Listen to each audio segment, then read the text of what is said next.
Alright, so now practicing the u-substitution rule. So the first example is a simple case. Right, so I've got my x plus 4 raised to the 7th power with respect to x. And so 7 is on the outside, x plus 4 is on the inside. And so the first thing is u needs to be the entire, and again, make sure it's the entire inside function. X plus 4 is my u expression. And then the chain rule would have been, well, I would have taken the derivative of that, so I need to find what's the derivative of x plus 4? Well, the derivative of x is 1, the derivative of 4 zeroes out, and so this is just simply 1. And so then what we do is, well, we move the dx to the other side, so I multiply both sides by dx. Again, that reduces there, and I'm just left with du is actually equivalent to dx. And that's why I said this is sort of a simple case, right? It's simple because you get a direct substitution for du. I just replace dx with du. I replace this inside function with x plus 4. And so now when I do my u substitutions, the inside gets replaced with u. It's still raised to the 7th power. My dx gets replaced with du. And now I can take my antiderivative, because now all I have is a exponent on a variable. Alright, so I can use my power rule.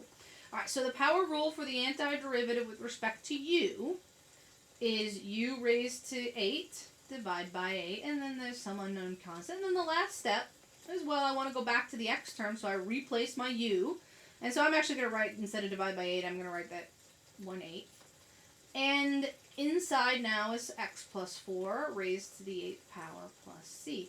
And if I took the derivative of this, I would get back to my original expression, right? I need the 8th out front, because my first step in the derivative would have been to pull the 8 out. And then so I get 8 divided by 8, which reduces down to 1. Take it to degree 7, and then the times the inside, well, it's just times 1, which is the same expression. And so it does check. You can, what's nice about antiderivatives is you usually can do a fairly quick mental check. Now let's go ahead and do the second example. Alright, so I've got 4x times the square root of 2 minus x squared. So again, there's a lot of functions here. There is the 4x, there's the square root function, and then there's the quadratic 2 minus x squared. Which of those functions is inside another function? Well, it's the 2 minus x squared. And this is the example where I'm going to show you the other way you could set this up and solve.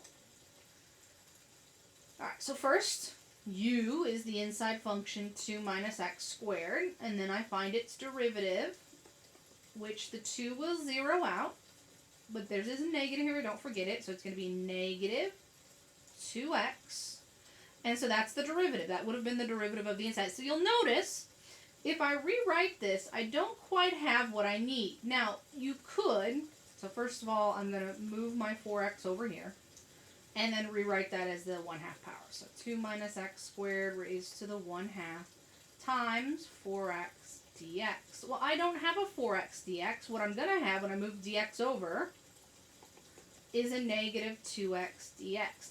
Now, you could, one way to do this is just, we'll rewrite the 4 as negative 2 times negative 2, and that's one way you could do it, and then you would be left with a negative 2.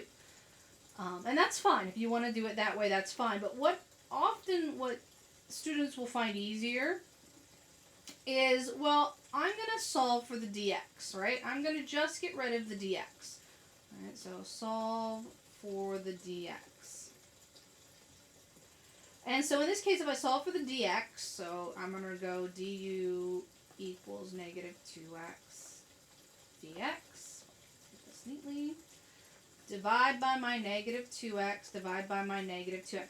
So I get du divided by negative 2x equals dx. And that's what I'm going to use to solve. So I'm going to replace this function with u, and I'm going to replace this expression with dx. Now I still have this 4x here, it doesn't disappear. But I'm going to use it because, remember, I have to get rid of my x terms. And what's going to happen is when I simplify, my x terms get rid of or fall out. Alright, so those are the two things I'm going to substitute out. So when I go ahead and do my substitution, which I'm going to try to squeeze on the bottom here, this is gone and replaced with u, so it's u raised to the 1/2 power. I still had a 4x, but I replace dx with du over negative 2x. Alright, so I'm not ready to integrate yet. What I'm ready to do is I'll simplify this expression. My x's cancel out, they become 1, and 4 divided by negative 2 becomes a negative 2. And so what I'm left with is I am left with a constant. So I've got u to the 1/2 times negative 2 du. And negative 2 is just a constant multiplier. It's just going to come along. If I wanted to, I can pull it out front if it's a little easier to deal with to do that. And now, I've completely simplified the function where all I'm left with are u terms and a constant. And I can find an antiderivative of that. Alright, so antiderivative is, well, now I can use my power rule. The negative 2 is just going to come along. So negative 2 times. My power rule is I take 2u raised to the plus 1, so I get 3/2. Right? Instead of dividing by 3/2, remember we multiply by the reciprocal 2/3. Right? Remember, division by a fraction is the same as multiply by the reciprocal, and then there's a constant at the end there. Alright, then the last step is to replace back. So remember what u was. U was 2 minus x squared. And so I'm going to go ahead and replace that and multiply out my fraction at the same time. So my final answer, my final antiderivative is, well, first of all, the constant up front is negative 4/3.